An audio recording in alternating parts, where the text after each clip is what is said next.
Hey guys, manapun kalian berada, apa kabarnya? Semoga dalam keadaan baik-baik saja. Di kesempatan kali ini, Mimin akan menceritakan seluruh alur cerita lengkap dari film The Monkey King. Film ini menceritakan lahirnya sang legenda Raja Kera Sakti di muka bumi dan mengacau di kerajaan langit. Seperti apa alur ceritanya? Pastikan kalian menonton film ini sampai habis agar kalian paham dengan alur cerita dari film ini. Namun sebelum itu jangan lupa untuk menekan tombol like, share, dan subscribe-nya yang ada di pojok bawah agar kalian tidak ketinggalan alur cerita film-film selanjutnya guys. Tanpa basa-basi langsung saja kita intro.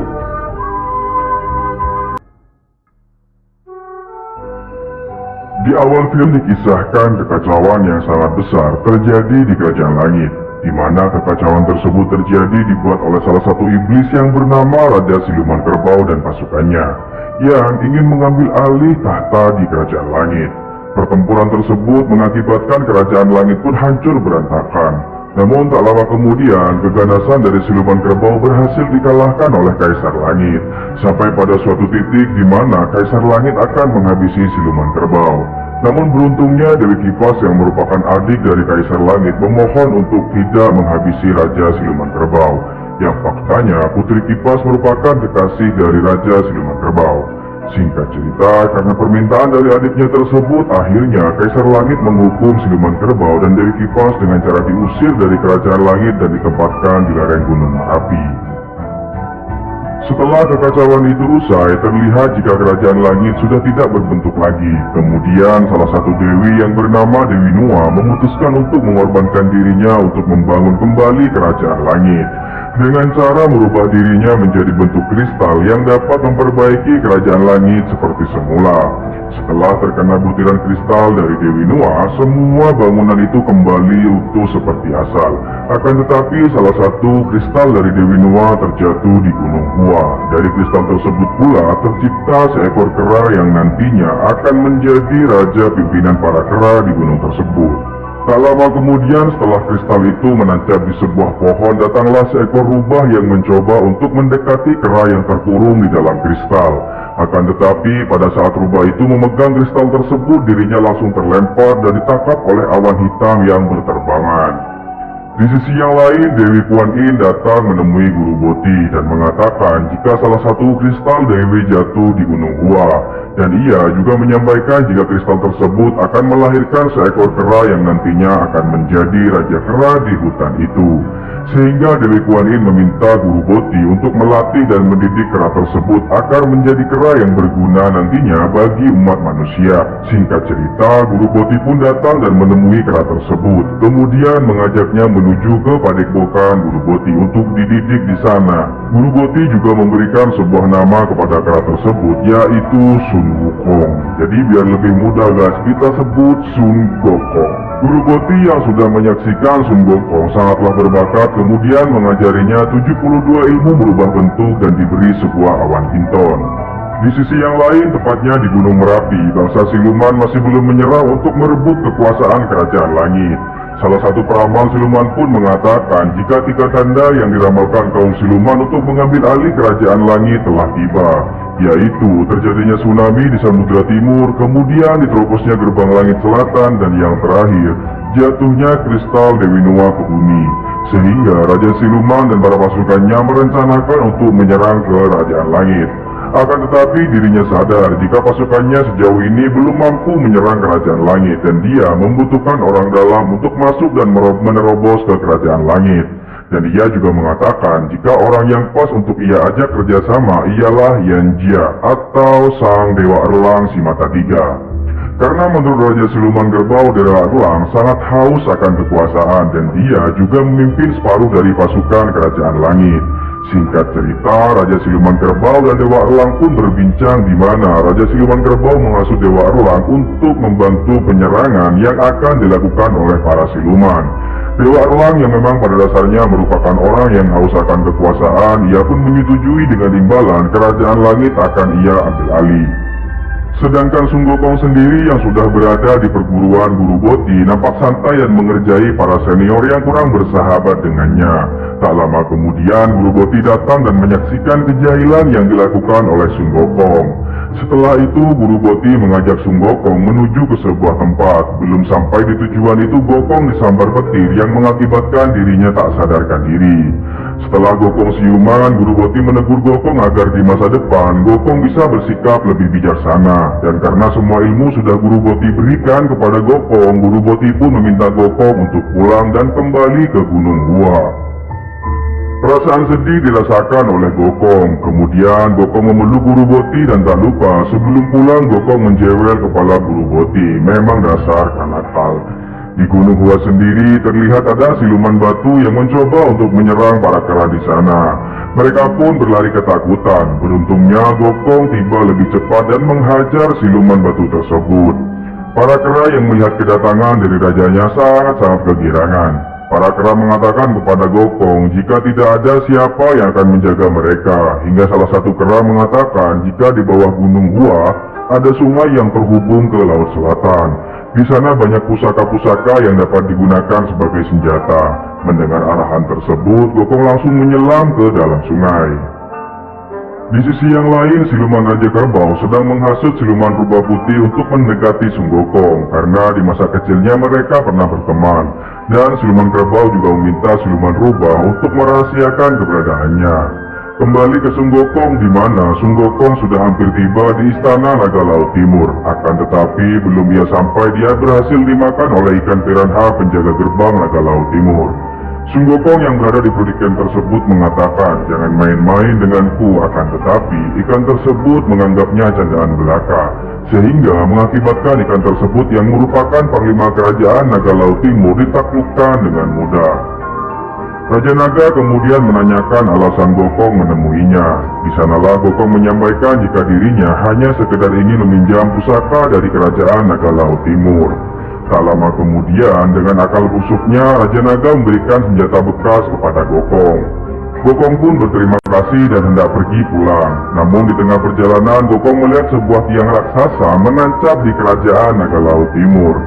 Gokong pun menanyakan akan senjata tersebut dan dengan santainya Raja Naga Laut Timur mengatakan jika tiang tersebut merupakan senjata yang sangat kuat, sakti dan mandraguna. Akan tetapi setelah menyampaikan hal itu, Raja Naga Laut Timur sedikit khawatir takutnya Sun Gokong meminta senjata tersebut. Namun Panglima Kura-Kura mengatakan jika tidak ada seorang pun yang dapat mengangkat senjata pusaka tersebut. Sehingga entah disengaja atau hanya bercanda, Raja Naga kemudian mengatakan kepada Gokong jika dirinya bisa mengangkat pusaka tersebut, maka ia dapat membawanya. Sun Gokong pun mengatakan janji ya, sehingga tanpa butuh waktu yang panjang, Gokong menarik pusaka tersebut. Dan anehnya, pusaka itu pun berubah menjadi tongkat emas dan mengecil mengikuti perintah Gokong. Setelah mendapat pusaka tersebut tak lupa Gokong mengucapkan kembali terima kasih dan pergi begitu saja. Dan ternyata lepasnya pusaka itu mengakibatkan pusaran air yang sangat kuat hingga menghancurkan kerajaan Raja Naga Laut Timur. Tidak sampai di situ saja, ombaknya sampai ke Gunung Merapi, markas para iblis. Untuk mengatasi ombak besar tersebut, Dewi Kipas kemudian mengeluarkan senjata saktinya, kemudian juga dibantu oleh Raja Siluman Kerbau, yang pada akhirnya bisa menghalang ombak tersebut mengenai Gunung Merapi. Sisi yang lain di Gunung Gua, siluman rubah putih yang sudah tiba di Gunung Gua dicurigai oleh para kera pasukan Sun Gokong. Lalu ia dikurung di gelombang mutiara. Ketika ia melihat Gokong, siluman rubah putih pun mengingatkan kembali akan masa kecilnya yang pada kala itu mereka sempat berteman. Dan tak lama kemudian Sun Gokong ingat akan kenangan masa kecilnya itu dan melihat tanda luka di tangan si siluman rubah. Tak lama kemudian Gokong membawa siluman rubah terbang mengelilingi Gunung Gua. Sedangkan di tempat yang lain, tepatnya di Kerajaan Langit, Raja Naga Laut Timur mendatangi Istana Langit dengan bermaksud melaporkan kekacauan yang dibuat oleh siluman kera. Akan tetapi Raja Naga Laut Timur berjumpa dengan Dewa Erlang. Dewa Erlang yang mendengar hal tersebut mengatakan jika hal sepele seperti ini tidak perlu sampai ke Kaisar Langit, biar dirinya saja yang membereskan. Hingga tak berselang lama, Dewa Erlang mengutus Naca untuk menangkap Sun Gokong. Kembali ke Gokong di mana Gokong dan siluman rubah berdua menikmati pemandangan matahari terbit yang sangat indah. Akan tetapi siluman rubah menyadari jika matahari yang muncul sangatlah berbeda, yang ternyata itu bukan matahari melainkan bola api Naca. Beruntungnya mereka berdua berhasil menghindar. Gokong menanyakan kenapa ia menyerangnya, padahal mereka tidak saling kenal. Namun Naca tak memperdulikannya dan terus menyerang. Terjadi peperangan yang hebat sampai-sampai bola api yang dikeluarkan oleh Naca mengenai ekor siluman rubah. Karena tidak ingin mencelakai siluman rubah, Gokong kemudian melempar siluman rubah ke air agar api di ekornya padam. Di sini Gokong tidak betul-betul menghadapi Naca dengan sekuat tenaganya, hingga membuat dirinya berhasil ditangkap dengan menggunakan cincin milik Naca. Setelah terikat dengan cincin emas tersebut, Naca terus menyerang dengan menggunakan bola apinya hingga hampir saja mengenai Gokong. Beruntungnya siluman Raja Kerbau datang dan membawa kipas milik istrinya hingga membuat bola api tersebut tidak mengenai Gokong melainkan kembali menghantam Naca. Gokong pun berterima kasih kepada Raja Siluman Kerbau karena sudah diselamatkan. Akan tetapi Raja Siluman Kerbau menanggapinya dengan biasa saja. Sedangkan di Kerajaan Langit, Dewa Erlang melaporkan kepada Kaisar Langit jika di bumi ada seekor siluman berkera nakal yang mengacau, dan parahnya lagi kera tersebut berteman dengan Raja Siluman Kerbau yang harus segera ditangkap. Guru Boti yang mendengar hal tersebut tidak setuju jika kera itu disebut sebagai siluman, karena kera itu lahir dari kristal Dewi Nuwa yang sudah mengorbankan dirinya untuk memperbaiki Kerajaan Langit. Tidak hanya itu saja, Guru Boti juga mengatakan jika sepantasnya Sun Gokong tinggal di Kerajaan Langit dan menjadi dewa. Akan tetapi karena dirinya belum dewasa dan tidak tahu cara mengendalikan dirinya, sehingga terciptalah kekacauan ini. Kaisar Langit yang mendengar ucapan dari Guru Boti menyadari jika pengorbanan Dewi Nuwa sangatlah luar biasa, sehingga ia pun berjanji kepada Guru Boti untuk mendidik Sun Gokong. Kembali di Gunung Hua di mana Raja Siluman Kerbau mulai menghasut Sun Gokong dan mengatakan jika Gokong setara dengan dewa di kayangan. Karena kera tampan sangat sakti dan tidak pantas sebenarnya tinggal di Gunung Hua. Kemudian siluman rubah juga menambahi jika di Kerajaan Langit Sun Gokong bisa belajar cara menghidupkan orang yang sudah mati. Karena tidak ingin melihat kera-kera tua di Gunung Hua mati, akhirnya Gokong pun pergi menuju ke Kerajaan Langit. Setibanya di gerbang langit, Gokong dihadang oleh Dewa Erlang dan mengatakan jika siluman tidak dapat menembus gerbang ini. Gokong pun menjawab, jika aku siluman, terus bagaimana denganmu yang bermata tiga, monster? Gokong pun mengejek Dewa Erlang dan juga mengatakan jika mata Dewa Erlang salah peletakan. Tanpa berpikir panjang, Gokong pun langsung masuk menuju gerbang tersebut dan melewati kristal-kristal di dalam, sehingga berhasil menembus Kerajaan Langit. Tak lama kemudian ia bertemu dengan Kaisar yang saat itu sedang merawat kuda langit yang ngambek dan tidak mau terbang. Kaisar keheranan karena biasanya kuda langit tidak mau disentuh oleh siapapun. Tidak hanya itu saja, setelah Gokong menurunkan barang-barang di punggung kuda tersebut, akhirnya kuda itu pun terbang. Kaisar Langit yang melihat hal tersebut kemudian menugaskan Gokong untuk menjadi penjaga kuda. Namun sebelum itu Kaisar menanyakan maksud dan tujuan Gokong datang ke Kerajaan Langit. Gokong menjelaskan jika ia hanya ingin belajar ilmu menghidupkan orang yang sudah mati, dan Kaisar hanya tersenyum biasa. Setelah Gokong bertugas, ternyata Dewa Erlang tidak begitu menyukai Gokong yang ditugaskan menjaga para kuda langit dan mencari-cari celah kesalahan kepada Gokong. Tidak hanya itu saja, Dewa Erlang juga mengatakan jika pengawal biasa harus berlutut kepada dewa yang berbaju emas. Jelas saja Gokong menolak dan mengatakan jika ia tidak mau berlutut kepada siluman bermata tiga, yang membuat Dewa Erlang semakin tidak menyukai Gokong. Lalu ia memecut para kuda-kuda di sana, namun Gokong tidak tinggal diam melihat kejadian tersebut. Gokong memecut Dewa Erlang menggunakan ekornya dan mengatakan enak, sakit. Kemudian Gokong melepaskan semua kuda-kuda tersebut untuk mencari angin segar. Sedangkan Dewa Erlang meminta para pasukan langit untuk mengejar Gokong, namun pasukan langit tidak bisa menemukan Gokong, yang ternyata Gokong nyasar karena tidak menggunakan Google Map dan sampai di kebun buah persik. Gokong kemudian mencoba memakan buah persik itu, akan tetapi buah itu masih mentah karena faktanya buah persik itu bisa dipanen ketika dia sudah berumur 9.000 tahun. Akibat perbuatannya itu banyak buah persik berjatuhan yang membuat peri-peri di sana bingung dan takut dihukum oleh Dewi jika ketahuan. Kemudian dewi-dewi tersebut melaporkannya kepada Erlang, dan Erlang meminta para dewi melaporkan kejadian itu kepada Kaisar Langit. Yang tanpa disadari Erlang, Gokong mencocol mata Erlang dari belakang, yang membuat Dewa Erlang semakin marah. Lalu Dewa Erlang melemparkan tombaknya kepada Gokong yang hampir mengenai Kaisar Langit. Beruntungnya, Kaisar Langit berhasil menangkap tombak tersebut, dan kali ini Erlanglah yang bersujud. Namun setelah Kaisar mendekati Erlang sadar jika itu bukanlah Kaisar Langit, melainkan Gokong yang sedang menyamar.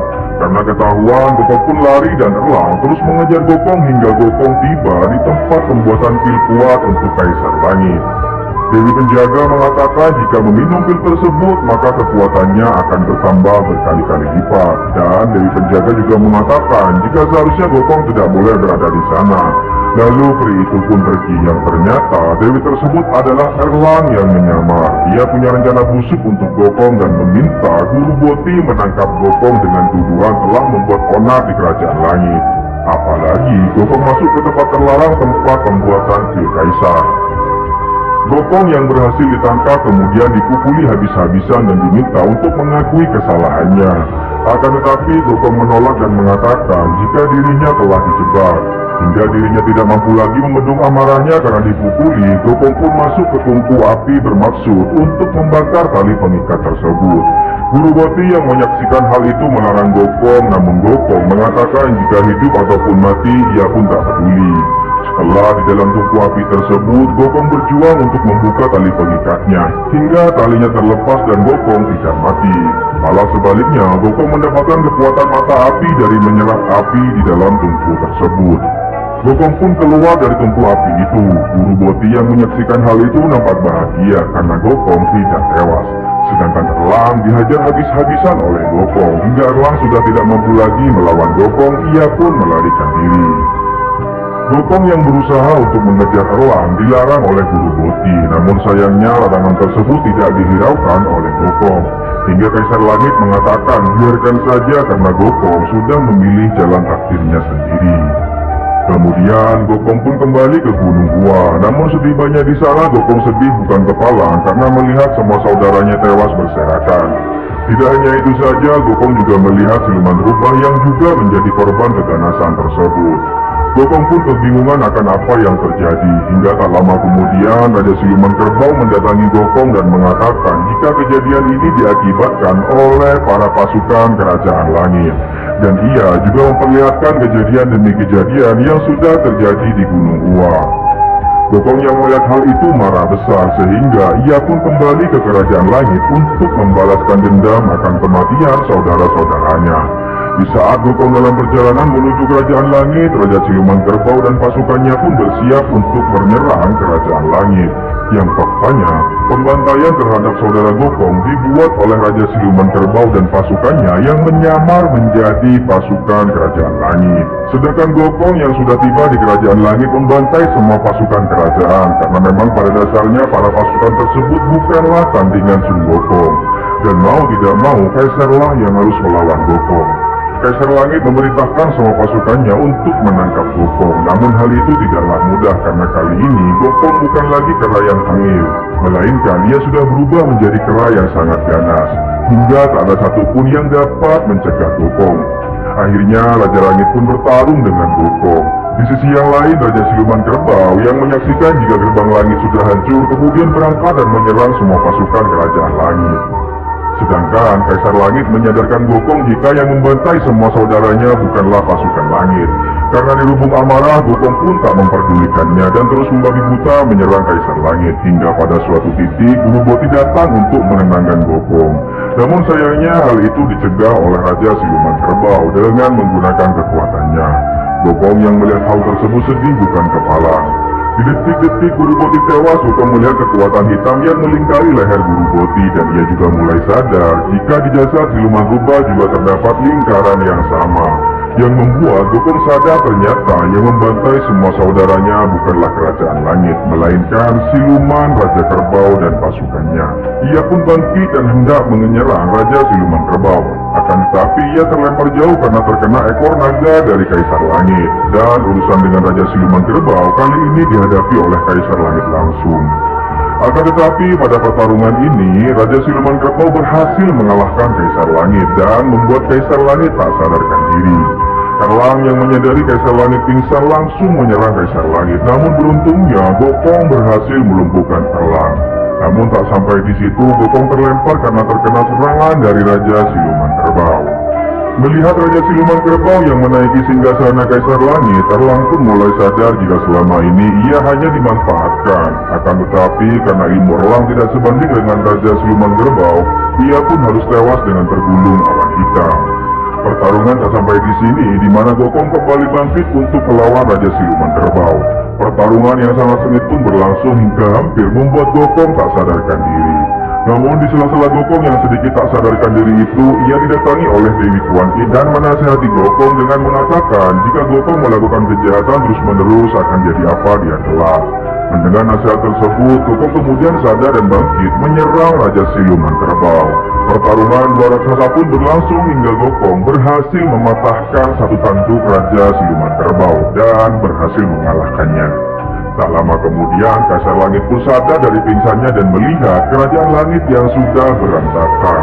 Sedangkan di bumi, Putri Kipas dan anaknya mendatangi Raja Siluman Kerbau yang sudah menjadi seekor kerbau biasa dan mengatakan mau berubah seperti apapun, ia tetap suami dan ayah dari anaknya dan akan selalu setia di sampingnya.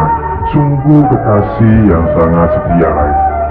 Sedangkan Gokong mencoba untuk memperbaiki kerajaan langit. Akan tetapi karena Gokong seekor kera bukan kuli bangunan, ia pun tak bisa membenahi kerajaan langit tersebut.